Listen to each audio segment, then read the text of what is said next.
সুনামগঞ্জ জেলার তায়েরপুর উপজেলার বেশ কয়েকটি পর্যটন স্থান আমি নিজে আজকে ঘুরে দেখেছি। আমি এখানে এসেছিলাম, এখানে জাদুকাটা নদী এসেছি, বারিকা টিলা, সর্বশেষে এসেছি এখানে শিমুল বাগান, এশিয়ার বৃহত্তম শিমুল বাগান। আসলে এই পর্যটন কেন্দ্রগুলো খুবই চমৎকার। যারা পর্যটক পিপাসু তারা যদি সময় পান, যারা প্রকৃতিকে ভালোবাসেন, বৃক্ষকে ভালোবাসেন, নদীকে ভালোবাসেন, তারা কিন্তু অবশ্যই আপনারা সময় করে এই জায়গাগুলো ঘুরে যাবেন।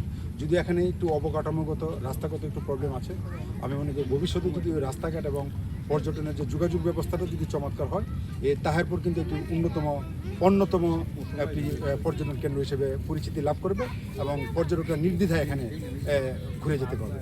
এখানকার যারা আমাদের সাথে ঘোরাফেরায় ছিল, তারা খুবই চমৎকার আতিথেয়তা ব্যবহার করেছে এবং তারা যেভাবে জায়গাগুলো আমাকে ঘুরিয়ে ঘুরিয়ে দেখিয়েছে, আসলে আমি তাদের প্রতি কৃতজ্ঞ। আপনারা সবাই ভালো থাকবেন। আসসালামু আলাইকুম।